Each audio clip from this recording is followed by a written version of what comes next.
नमस्कार, आप देख रहे हैं विशेष। मैं हूं आपके साथ चित्रा त्रिपाठी। सुशांत केस में रिया चक्रवर्ती और उसके भाई शौविक चक्रवर्ती का ड्रग्स कनेक्शन लगातार सामने आ रहा है।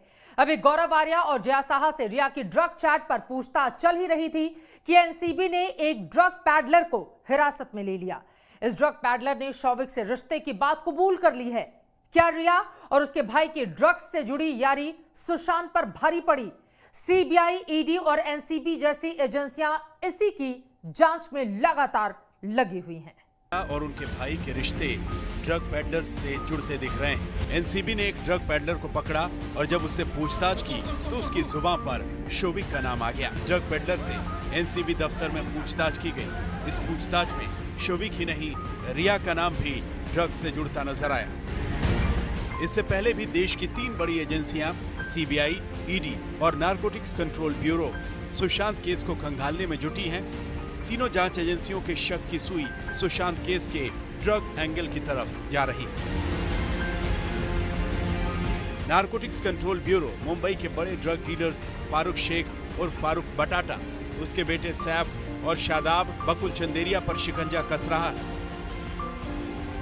नारकोटिक्स ब्यूरो के रेडार पर ड्रग माफिया सुवेद लोहिया भी है, जिसकी कार में बैठकर रिया चक्रवर्ती पहली बार ईडी के दफ्तर पूछताछ के लिए पहुंची थी। उधर ईडी ने सुशांत केस के ड्रग एंगल खंगालने के लिए गोवा के होटल व्यवसायी गौरव आर्या को भी फिर से तलब किया। सूत्रों के मुताबिक गौरव आर्या ईडी के साथ पूछताछ में पहले आनाकानी करता रहा, लेकिन ईडी ने उस पर ड्रग कनेक्शन को लेकर सवालों की बौछार कर दी।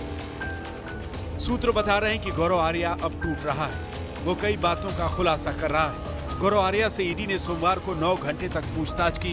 गौरव आर्या आज एक कैमरा पर्सन को अपने साथ लेकर आया था ताकि ईडी की पूरी पूछताछ उस कैमरे में रिकॉर्ड हो सके, लेकिन ईडी दफ्तर के सुरक्षा कर्मियों ने इसकी इजाजत नहीं दी। ईडी अब रिया चक्रवर्ती और गौरव आर्या को आमने सामने बिठाकर पूछताछ करने की तैयारी में है, क्योंकि रिया और गौरव दोनों ये मान चुके हैं कि वो एक दूसरे को जानते हैं। लास्ट 2017 में मेरा कांटेक्ट है, तो मेरा इस केस से कोई लेना देना नहीं है जी। फिर भी मैं अभी अथॉरिटी ने बुलाया है, तो मैं अप्लाई कर रहा हूं। That's it, that's it. NCB का भी नोटिस मिला। Have you supplied any kind of drugs to Rhea Chakraborty? I have not done anything of the sort. I have no contact with in 2017। Please let me किसी तरह का and cooperate. किसी तरह का drugs. Come on यार, you know me, why you doing this? Sushant Rajput से आप मिले थे? नहीं, मैं कभी नहीं मिला था। So when is the last time you met Rhea Chakraborty? 2017। You have not given any kind of drugs to her. So you deny this conversation? I deny. With Gaurav Arya? Yes. You don't know him? No, I do know him, but I deny the contents of this conversation, and I will like to reserve the rest of this for the investigation. लेकिन रिया ने जहां आज तक को दिए अपने interview में drug chat पर कुछ भी कहने से इनकार कर दिया था, वहीं सीबीआई से पूछताछ में रिया सवालों का जवाब सही ढंग से नहीं दे पा रही। सोमवार को पूछताछ में रिया ने सीबीआई को बताया कि उसने कभी ड्रग्स नहीं लिया। वहीं उसने दावा किया कि सुशांत उससे मिलने से पहले से भी मैरिजुआना पीता था। जब रिया से पूछा गया कि जया साहा के साथ हुई ड्रग चैट का मतलब क्या है, तो उसने कहा कि ये ड्रग्स उसके लिए नहीं थी। लेकिन सूत्र बताते हैं कि गौरव आर्या के साथ 2017 के ड्रग चैट से जुड़े सवालों में वो बुरी तरह फंस गई। रिया इस ड्रग चैट पर सीबीआई को संतोषजनक जवाब नहीं दे सकी, जबकि 2017 में वो गौरव आर्या से ड्रग मंगवाने की बात कर रही है। चूंकि सीबीआई को रिया की बातों पर यकीन नहीं हुआ, लिहाजा उसने श्रुति मोदी और जया साहा से पूछताछ के लिए तलब किया। रिया चक्रवर्ती और जया साहा के बीच व्हाट्सएप पर ड्रग को लेकर बात हुई थी, जिसका रिकॉर्ड सीबीआई के पास मौजूद है। कॉफी, चाय या पानी में सिर्फ 4 बूंदे डालो और उसे पीने दो। किक लगने के लिए 30 से 40 मिनट देना होगा। रिया के ड्रग कनेक्शन पर उसके वकील सतीश मान शिंदे आज तक के सवालों से बचते नजर आए। जो भी ड्रग्स के मामले में मैटर है वो हम आज आपसे बात नहीं करेंगे, क्योंकि इन्वेस्टिगेशन जारी है। और उसी तरह मैंने आपको बोला है कि जो कुछ इन्वेस्टिगेशन वहां पे हो रही है उसके बारे में मैं नहीं बोलूंगा, क्योंकि आज तक कुछ खुलासा हुआ नहीं है।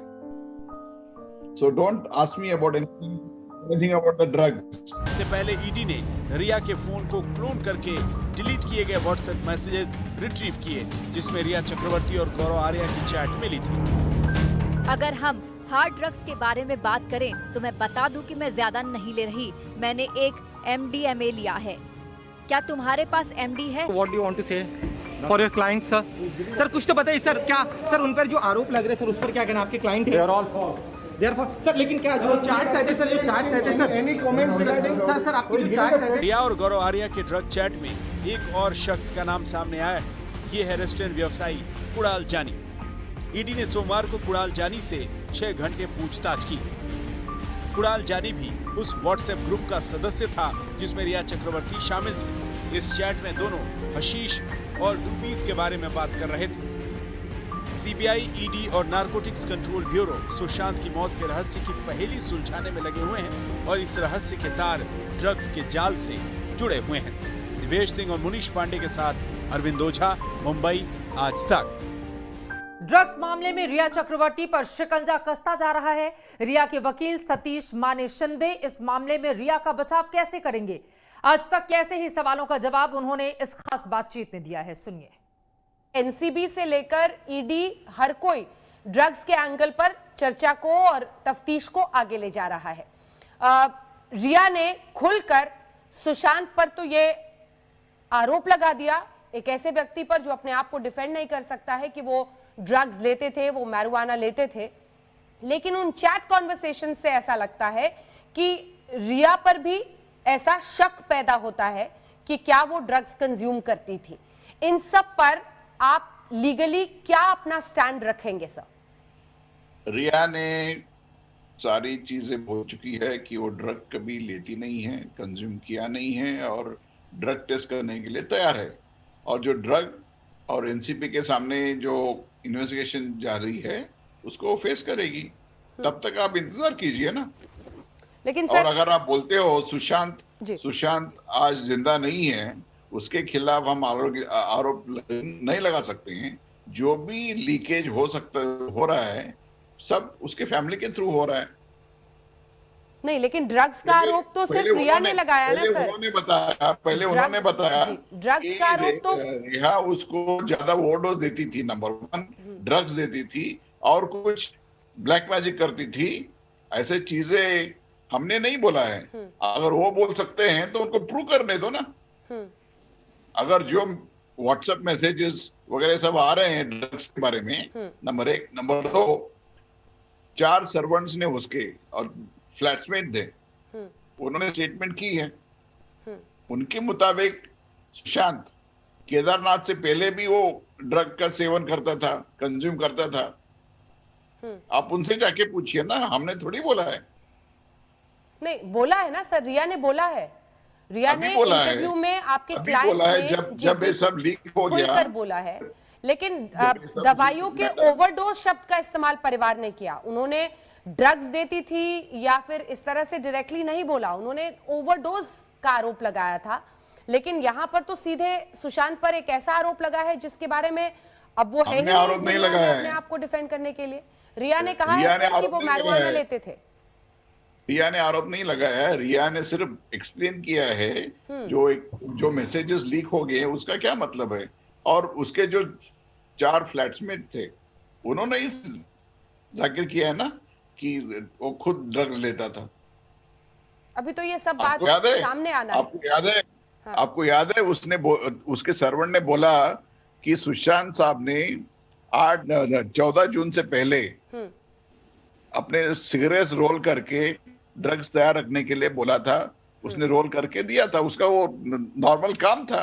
वो मैंने लीक नहीं किया, आप लोगों ने किया है। नहीं, आप लोगों ने मत बोलिए सर, क्योंकि हमने ऐसा कुछ भी नहीं चलाया। आप बताइए, मीडिया वालों ने किया है ना। सीबीआई ने बताया, किसने बताया? आप कंफ्यूज मत कीजिए सर। एक है मीडिया पर अलग अलग फॉर्मर कुक्स के अलग अलग चैनलों पर बयान चल रहे हैं, और एक वो बयान है जो 4 चश्मदीद सिद्धार्थ पिटानी, केशव, उसके साथ ही नीरज सिंह या फिर दीपेश सावंत सीबीआई के सामने दे रहे हैं। आप तो एक लॉयर हैं सर, आप तो हियरसे पे बात नहीं कर सकते हैं। क्या आपके पास इनके बयान का कोई हिस्सा है जिसमें वो कह रहे हो, ऐसा आरोप लगा रहे हो? यह मैं उन्होंने दिया है, मेरे को नहीं पता जी। लेकिन मुंबई पुलिस और ईडी के सामने उन्होंने स्टेटमेंट की है, वो सब मीडिया में है ना, आप एग्जामिन कीजिए। मैंने तो नहीं रिलीज किया ना। ठीक है, अल्टीमेटली तो सर लीगली आपको इस पूरे बैटल को आगे ले जाना है। अगर मान लीजिए कल को चार्जशीट सीबीआई करती है, इसीलिए मैं सिर्फ पूछ रही थी कि इस पर आपका क्या स्टैंड रहेगा। आपको क्या लगता है अगर नारकोटिक्स कंट्रोल ब्यूरो इतने दिन के जांच के बाद, कहा जा रहा है, एक्सपर्ट्स बता रहे हैं कि कई महीनों की जांच के बाद, अब तो सर 70-80 दिन होने जा रहे हैं केस को, अगर ऐसा कोई ड्रग टेस्ट किया जाता है तो उसमें कुछ भी नहीं आएगा, आपके ब्लड में या हेयर में नहीं आने की आशंका है, तो ऐसे में टेस्ट का तो कोई मतलब ही नहीं है सर। मैडम जी, जो भी आधार पर एनसीबी या सीबीआई या ईडी चार्जशीट फाइल करेगी, उसी आधार पे हम चलेंगे। अगर टेस्ट है तो हम टेस्ट कराएंगे, अगर टेस्ट उनको नहीं करना है या उनके पास और कोई एविडेंस है तो हाजिर करने दो, उसके बाद हम केस लड़ेंगे ना। उससे पहले तो हम अपना स्ट्रेटजी नहीं बताएंगे आपको। तो क्या रिया कोर्ट में होगा उसी दिन बताएंगे जी, तो क्या रिया और शौविक उन सब के लिए, क्योंकि जानकारी ये आई कि एक ड्रग पेडलर ने पूछताछ में नारकोटिक्स कंट्रोल ब्यूरो के सामने शौविक का नाम लिया है, इसको लेकर भी केस आगे बढ़ रहा है, तो शौविक का भी केस इसमें जुड़ सकता है सर, इस पर क्या कहेंगे आप? मेरे पास कोई जानकारी नहीं है, जब आएगी मैं आपको बताऊंगी। ठीक है, इसी के साथ एक ब्रेक के लिए रुकेंगे, ब्रेक के बाद फौरन लौटते हैं। आप देख नमस्कार, मैं हूं अंजना ओम कश्यप। हमें उम्मीद है ये वीडियो आपको पसंद आया होगा। लेटेस्ट खबरों के लिए यूं ही देखते रहिए आज तक, और इस वीडियो के पसंद आने पर लाइक, शेयर एंड सब्सक्राइब करना ना भूलें।